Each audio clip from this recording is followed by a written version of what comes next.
Olá, boa noite. Hoje, nossa equipe formada por Everton Oliveira, Kêmio Nardoni, Lucas Antunes, Eva Larissa e Sebastiana, vamos falar um pouco sobre o restaurador e historiador do século XX, Cesare Brandi. Brandi tinha como principal ideia que o restauro constitui o monumento metodológico do reconhecimento da obra de arte, na sua consistência física e na sua dupla polaridade estética e histórica, com vistas à sua transmissão ao futuro. Brandi nasceu em 1906 em Siena, Itália. Formou-se em Direito e Ciências Humanas. Em 1930, iniciou seus trabalhos como supervisor de monumentos e galerias na administração das antiguidades e belas artes em sua cidade natal. Por volta de 1934, Brandi atuou também na Universidade de Roma, bem como em outras instituições como escritor, crítico e palestrante, sempre envolvido com a arte, história e restauração, assuntos que o fascinava desde a infância. Posteriormente, foi convidado por Giulio Carlo Argan, inspetor da Direção-Geral de Belas Artes e professor de História da Arte Moderna, que desejava implantar em Roma um instituto para conservação de obras de arte. Assim, em 1938, Brandi ficou a cargo de organizar o ICR, Instituto Central de Restauro, localizado em Roma. Em 1939, ele passou a ser o diretor do ICR, permanecendo até o ano de 1960. Para quem não conhece, o ICR, Instituto Central de Restauro, foi criado em um contexto histórico onde se fazia necessária novas soluções práticas para resolver a ampla destruição do patrimônio histórico europeu, produzido pela famosa Segunda Guerra Mundial. Para ser possível recuperar a identidade da população destruída no pós-guerra, diversos debates foram realizados. Em pouco tempo, o Instituto se tornou referência obrigatória em técnicas de restauração, proteção e salvaguarda em toda a Itália. Boa noite, pessoal. Me chamo Everton e vou falar um pouco sobre a perspectiva de Cesare Brandi sobre o restauro. Ele traz à tona o restauro crítico, onde ele cita sobre refletir e avaliar caso a caso, para garantir que não haja intervenções inadequadas, que não haja o falso artístico. Com isso, as intervenções serão feitas com estratégia e materialidades leves, que não danificam e também onde não trazem problemas, evitando visuais pesados, materiais diferentes dos originais. Inclusive, um dos ideais de Camilo Boito e levado por Brandi sobre o ênfase, né, no valor documental dos monumentos, onde ele faz uma pesquisa sobre a obra para ter um conhecimento viável da melhor maneira de intervenção, né, que Camilo Boito tenha aqueles 7 tópicos deles, e um desse tópico, que seria essa ênfase no documental, Cesare Brandi, ele considera também. Brandi vai trabalhar bastante com obras de arte, não só necessariamente com arquitetura. Então, o pensamento dele é ampliado, não somente para o prédio como um monumento, né, só, mas para a obra de arte como a pintura, a escultura, que vai fazer parte do conjunto monumental. Vou falar um pouco sobre alguns fundamentos norteadores. Restaurar-se somente a matéria da obra de arte, sem cometer o falso artístico, sem intervir ou modificar o original da obra, aqui já vem contrapondo os princípios de Leduc, de se continuar ou desenhar, né, ou continuar a obra ou desenhar uma pintura, recriando algo novo. Então não tem uma intervenção direta para modificar a obra. É restaurar o que chegou até nós sem continuar o que falta. A restauração deve visar o restabelecimento da unidade potencial da obra, ou seja, o que possivelmente era ou chegou até nós, desde que isso seja possível, sem cometer um falso artístico ou um falso histórico, né? E sem cancelar nenhum traço da passagem da obra com o tempo. Então, os danos, as marcas do tempo, as rachaduras, os buracos, né, vão fazer parte da estrutura da história da obra. Então, o valor histórico está explícito. Então, ele quer manter os traços do passado. Querendo ou não, aquele dano, aquela rachadura, querendo ou não, ela tem uma história, né, com a obra. Então, ele valoriza isso.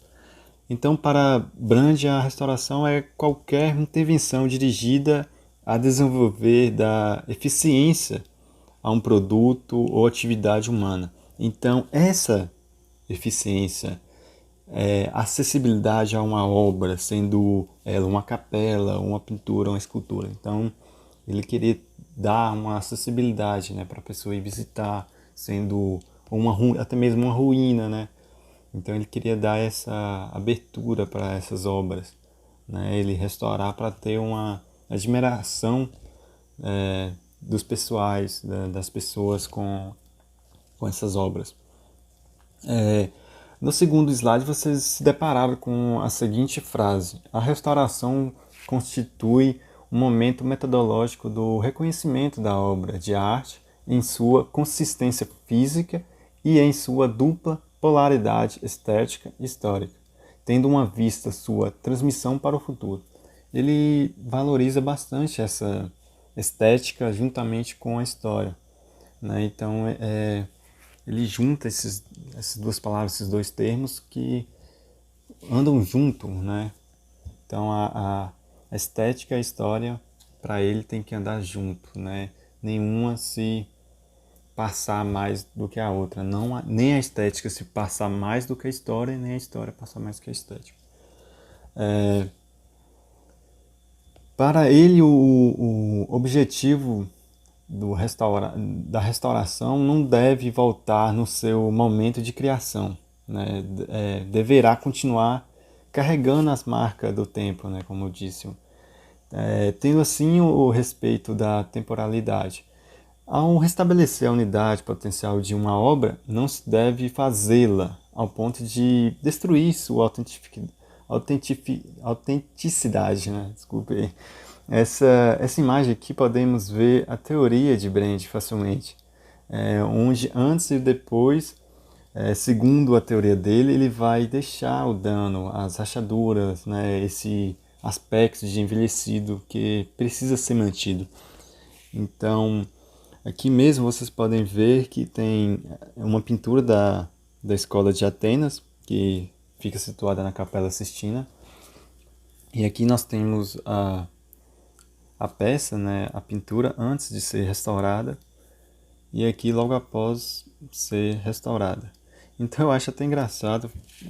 A gente, querendo ou não, quem aí nunca tirou uma foto antiga, né, vamos supor 2 anos atrás, e devido ao celular ser antigo, a qualidade da foto ser um pouco inferior, você vai lá e edita a foto, mexe na temperatura, mexe na nitidez, né? Vai lá, joga um pouco de luz, né? Faz uma edição. Eu acho que fica mais fácil da gente entender um pouco sobre. Aqui vocês podem ver que ele não muda na história, ele não muda a obra, ele mexe no material.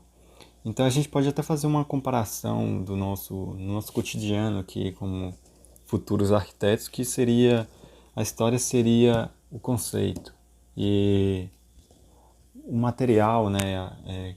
O material, vamos supor, o material que foi utilizado na obra, na pintura, seria o partido, né? O material. Então, para Brand, para ele o que deve ser restaurado é a matéria, né? Então seria, vamos dizer, o partido.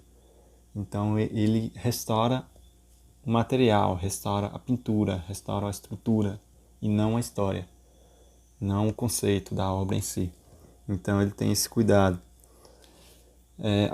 Aqui podemos ver um pouco da questão do limite que ele cita sobre o restauro. Aqui temos a pintura da Anunciação, de Antonello da Messina, e aqui temos o antes, né? E aqui temos o depois.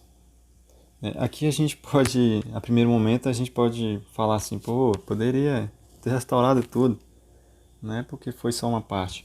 Mas aqui a questão é que se eu pegar essa parte para restaurar, né, essa parte aqui de baixo, eu não tenho uma referência, né? Então eu estaria criando falso artístico, que é o que Brandt defende, né? Que é para a gente não fazer o falso artístico. Então, onde tem referência, né? Aqui ele tem referência, ele restaurou, como vocês podem ver aqui, né? Onde teve aqui o azul do pano, ele restaurou. Então ele tinha uma referência, né? Ele não quis sobrepor a obra, né? Ele não foi lá e refez, ele só restaurou as partes necessárias, sem mexer na história da pintura, sem desfigurá-la, né? Descaracterizar. Então é isso que Brandt prega. E aqui a gente pode também, até mesmo, ele respeita os períodos de restauração, porque aqui, até esse certo momento, foi o que deu para restaurar. Mas quem sabe daqui no futuro, novas técnicas, novos restauradores, com a tecnologia, possa ajudar o pessoal a restaurar essa parte, né? Mais fielmente, mais originalmente, né? Sem descaracterizar a obra. Aqui, infelizmente, temos um erro. Essa pintura é esse homo, que é pintada em uma igreja, na parede de uma igreja. E uma senhorinha, acho que, querendo ou não, ela estava bem intencionada, ela só queria restaurar, mas ela não conhecia, né, os parâmetros do restauro.